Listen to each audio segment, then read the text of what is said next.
Bonjour à tous, aujourd'hui je vais suivre Daniel Rodriguez, intendant et bénévole au club du Racing Besançon, juste avant le dernier match de la saison au stade Léo Lagrange, pour découvrir le métier d'intendant au sein d'un club de football.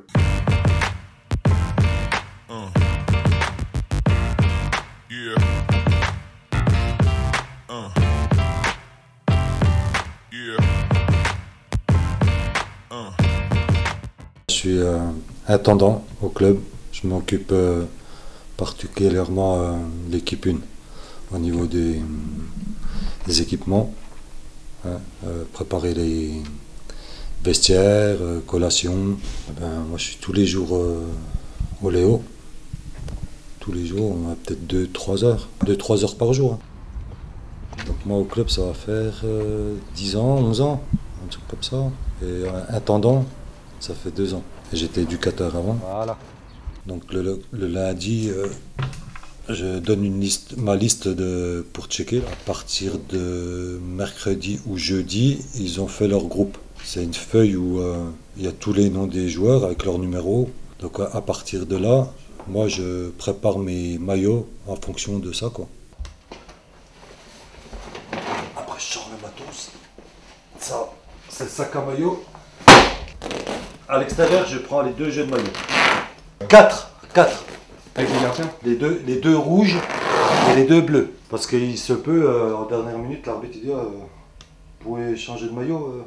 Si le coach il prend un joueur de la réserve, comme lui il n'a pas de numéro attribué dans la liste de la fédération, on a 3 maillots, 33, 34, 35. En fait ça c'est parce qu'on donne 2 maillots en fin de saison. Je me fais ma petite note à qui j'ai donné. Parce qu'il y en a, j'ai pas donné encore. Donc, par rapport à la liste là, je note à qui j'ai donné. Comme ça, à la fin du match, ils le récupèrent. Et ils ont droit dans la saison de donner un maillot aux supporters ou... Ils peuvent donner, mais ils ont droit à 2 maillots. Ça reste pareil. Ah, ils ont droit à 2 maillots. Okay. Les 2 maillots, soit ils les prennent à la fin, ouais, ou ils peuvent le donner en saison. Après, en début de saison, ils achètent leur maillot. Il y en a 6, 7. Ça m'est déjà arrivé l'année dernière, il y en a qui en a pris une vingtaine. Dernier match, pour me casser la tête. D'habitude, je les positionne sur le banc. Ouais. Sur chaque endroit des joueurs convoqués. Ils ont leur place. Ils ont l'habitude d'avoir leur place. Okay. En fonction de la liste de convocation, je positionne les suites et les t-shirts à leur endroit, à eux.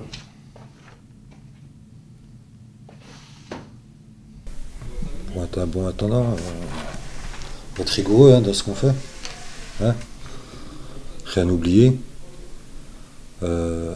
Être à l'écoute des joueurs aussi, parce qu'il faut être bienveillant avec les joueurs. Le staff, bien écouter ce qu'ils te demandent pour les collations, tout ce qui suit, quoi. Avec le 33, je les mets toujours en bas, t'as vu? Ouais. Donc la pile du bas là, la pile du bas c'est celle que je prends pour le match. Okay. Et l'autre c'est pour en cas où il y a un pépin. Je prends toujours un peu de rab, on sait jamais s'il en manque. Ça c'est pour le déplacement.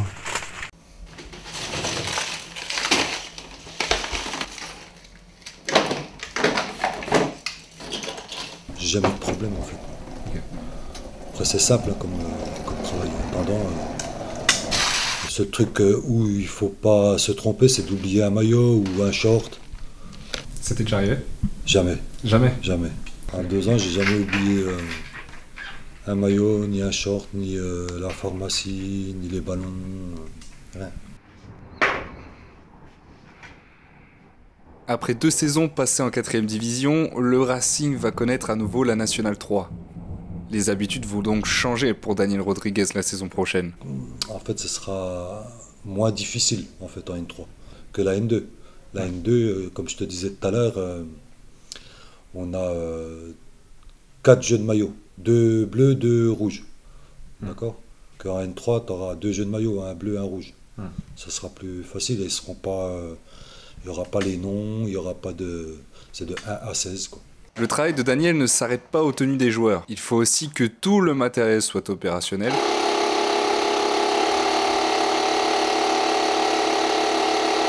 Comme la pression des ballons donnée par la FFF.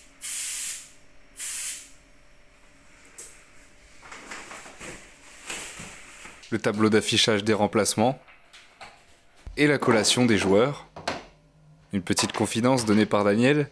Celui-ci rate toujours les 15 premières minutes du match pour préparer boisson et collation dans le vestiaire des Bisontins.